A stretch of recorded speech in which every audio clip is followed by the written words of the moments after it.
You only focus on your little home business and don't bother with the housework. And so my mother-in-law's regular snide remarks began again. I'm Susan, a 32-year-old web designer. I live with my husband John and his mother in our family home, which used to be John's childhood home. I was employed at a company before I got married, but I decided to go independent and work from home as a web designer after tying the knot. Most of my work comes from referrals from the company I used to work for, from clients who liked my design. They didn't want to lose a valuable resource like me, so they keep sending work my way. This setup is beneficial for both of us. I save on commuting time, and I had also wanted to properly manage my household duties after marriage. Both my former employer and I are satisfied with this arrangement. However, my live-in mother-in-law doesn't seem to find it amusing that I'm working. She's old-fashioned and often says, "It's common sense for a wife to become a full-time housewife and support her husband once she's married." It's different from those old days. Most households have both partners working now. John tries to appease her. "But you're earning the money we're living on. She needs to handle the housework properly," she retorts, seemingly unconvinced. "Your wife's not earning much with that home business of hers, is she?" Mother-in-law doesn't seem to understand my job and always refers to it as a home business. I feel like I'm managing the housework well in between my work, but she's discontented because my way of working is different from the full-time housewife she imagines. Maybe to her, who deeply cares for her only son, I'm the wicked woman who stole her precious son.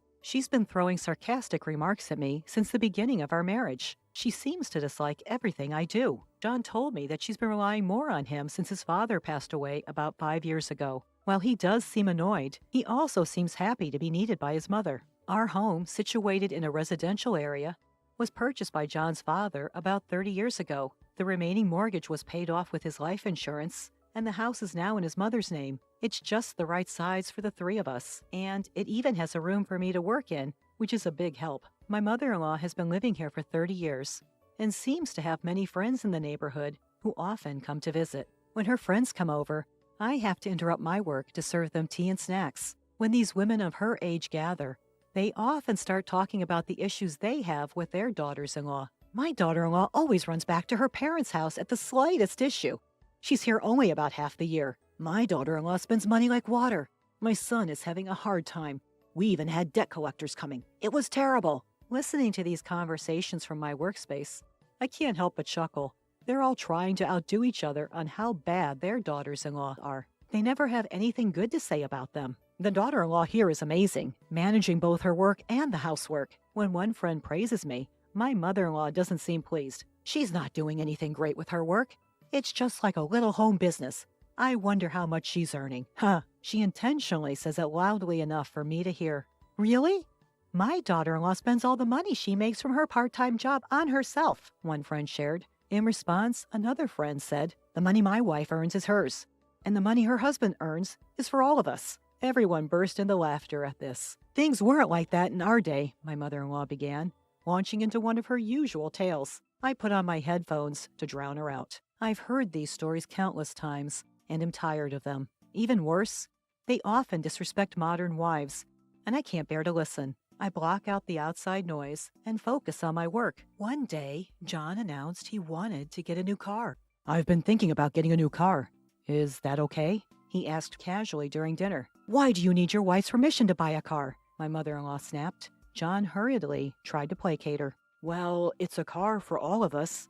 I can't just decide on my own, can I?" Indeed, buying a car is a big decision that shouldn't be made alone. Still, my mother-in-law wasn't satisfied and continued to argue with him. "You're the only one with a driver's license, so you should buy whatever car you want." My poor husband, who usually does whatever his mother tells him to, looked at me helplessly. "You can decide," I said, throwing him a lifeline. "Don't constantly ask your wife's opinion. Just decide for yourself." John always checks with me or his mother about everything. It's good that he's not selfish, but it's a bit frustrating how indecisive he is. His father, my father-in-law, was the type of man who decided everything on his own, and my mother-in-law often complained about it. Growing up witnessing such dynamics, John believes it's wrong to be too assertive. On the other hand, my mother-in-law, who grew up with a domineering husband, believes that's how a husband should be. My mother-in-law's dissatisfaction with John's constant need for approval is directed at me. "Susan is always nagging John. That's why he's become like this. She blames me. I was taken aback and didn't know what to say. Yeah, Susan is always complaining. That's why I can't make decisions on my own. John joined in, blaming me. But I didn't say anything. I defended myself, but it was pointless. John always takes his mother's side. We've been married for about 2 years, but he's never defended me in front of his mother. When she's not around, he apologizes, saying, "I'm sorry, you're really the most important to me." But I can't trust him anymore. He initially seemed considerate of me, but he never stands up for me. I'm starting to wonder if I need to reconsider our relationship. I'm worried about whether I can continue living with John. Kindness and indecisiveness are different things. I wish he would stand up to his mother. About a month later, John's new car arrived. "The smell of a new car is the best. Let's all go for a drive on my next day off," he said gleefully. His excitement was infectious, and even my mother-in-law seemed happy. "That's a nice car. It must have been expensive, right? But it's okay since it's coming out of your salary, right?" My husband didn't respond to her question, instead enjoying fiddling around with various parts of the car. I was dumbfounded as I looked at that expensive-looking new car. There's certainly a limit, even though I said he could do as he pleased. My husband came into the house in high spirits. I confronted him. "How much did that car cost?" He answered nonchalantly, $60,000. Seeing my shocked face, my husband continued curiously, "But you said I could buy any car I wanted, didn't you?" My mother-in-law quickly took my husband's side. "That's right. You left it up to John, so don't complain now." I did leave everything up to him at the time, but I wanted him to consider our financial situation as well. "Where is that kind of money coming from?" I asked my husband, ignoring my mother-in-law's comment. "Well, I'm paying with a loan," he stammered. My mother-in-law shouted in his place, "Susan, don't complain. You're not the one paying." I don't know if she was angry because I ignored her or because she didn't like what I said to my husband, but she glared at me with a fierce expression. "You're a disagreeable daughter-in-law, always complaining about something, even though you're living off John's salary," my mother-in-law retorted with an unusually harsh tone. "I have a job, too," I shot back. My mother-in-law didn't stay silent. "What are you talking about? You're not earning much with your part-time job. John makes $5,000 a month." She looked down on me as if mocking me. I was about to say, "That's my salary," but when I looked for my husband, he had disappeared into his room. "I've been patient until now, but I can't take it anymore. I want a daughter-in-law like you to leave as soon as possible." My mother-in-law went so far as to say that. I had been patient too. I didn't feel like discussing my salary. It seemed ridiculous, and I didn't care anymore. I was frustrated with my mother-in-law's comment, but I was dumbfounded by my husband's attitude. Wasn't it my husband who caused this argument in the first place? His usual indecisiveness had come out again. "Okay, I'll leave then," I said, and went to my home office, grabbed my laptop and other necessary items, and left the house. "I'll come back for the rest of my stuff later," I told my mother-in-law, who was glaring at me with a scary face. My husband remained holed up in his room. "The next time you come here, make sure you've signed the divorce papers." My still angry mother-in-law yelled at me. "Did you hear me, you useless lady?" It was the first time I had seen my mother-in-law use such rough language, and I was surprised. I ignored her and stormed out of my in-law's house. Was she angry because I said I would leave as she asked? Or was she angry because I confronted my husband about the money? Either way, it was a fact that I wanted to leave this house as soon as possible. Having stormed out of my husband's parents' house, I went back to my parents' house for the time being. "What happened all of a sudden?" My mother at home was surprised. "I don't know what happened, but you can stay here as long as you need to." My dad seemed to understand the situation by my unusual expression. I never heard from my husband afterwards. The man who used to treasure me before our marriage is no longer around. I can only think that I was foolish not to see a husband who only listens to his mother-in-law. I was feeling better after talking to my parents about what happened at my husband's house. It calmed me down. "You don't have children. It's better to divorce sooner rather than later," my mom told me, and I agreed.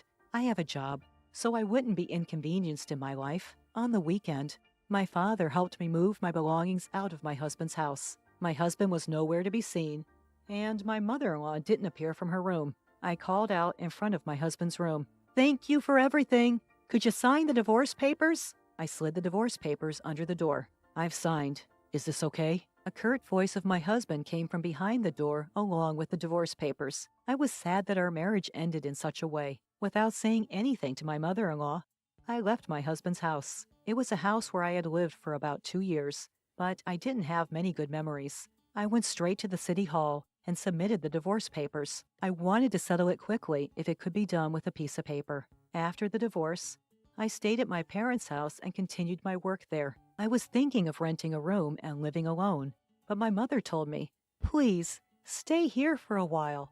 It's much safer than living alone." My father was also against me living alone. "John and his mom are strange. They might come to your house." I thought that wouldn't happen, but I felt at ease being with my parents at home. Fortunately, I can work from anywhere, so I decided to live at home for a while.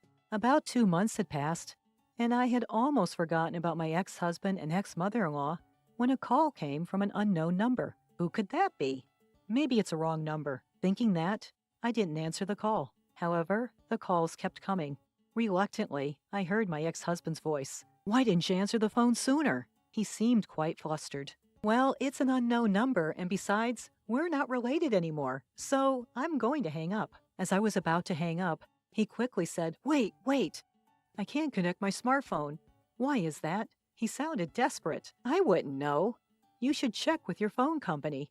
As I replied, I realized something. "Are you by any chance not depositing money into your bank account?" When we were married, I was depositing money from my salary into the account for paying public utilities. His salary was also transferred there, but it was such a small amount that it wasn't enough. He was selling health food products, but his basic salary was low because it was a commission system. People who get a lot of orders seem to make a lot of money, but he didn't do well. He was receiving almost only the basic salary, so only a few $100s was transferred to the account.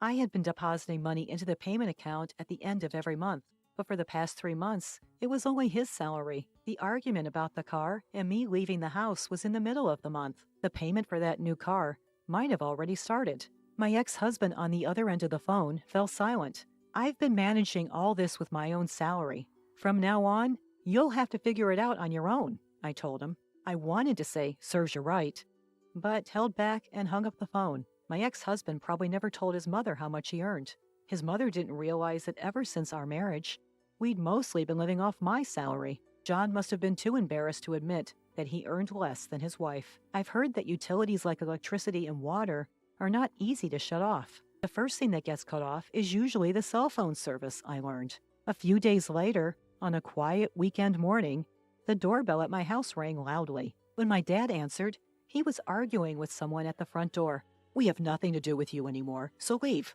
Seeing my normally calm father so angry, I knew something was wrong, and my mom and I headed towards the entrance. "I just want to see Susan," a voice demanded. Hearing my ex-mother-in-law's voice made my heart pound. Just as my dad had predicted, she'd come all the way to our home. When she saw me, my ex-mother-in-law started yelling at me with a terrifying expression on her face. "Because you stopped depositing money into the account, the electricity and water got cut off." My parents and I were taken aback. What did she mean the electricity and water got cut off? Just then, my ex-husband arrived, desperately trying to intervene. "Mom, stop it.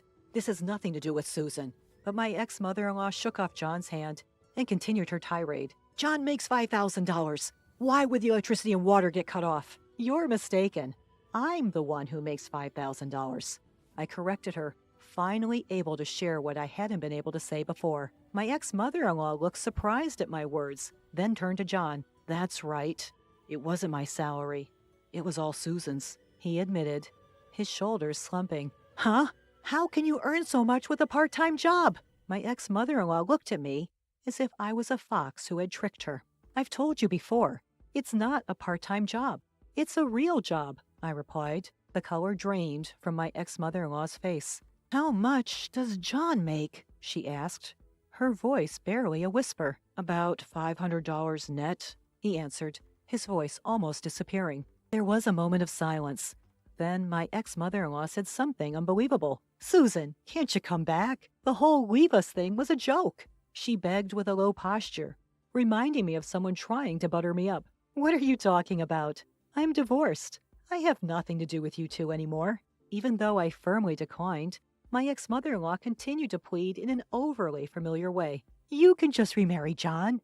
If we start the paperwork now, it'll be fine." My dad stepped in when I was too flabbergasted to respond. "We're done with you. If you don't leave right now, we'll call the police." At the sound of my dad's intimidating voice, my ex-husband and ex-mother-in-law hurriedly left. "If you show up again, I'm calling the cops right away." My father delivered a final warning as the mother and son wobbled away. What a bunch of uncouth people! My mother was astounded, but my father seemed even more furious.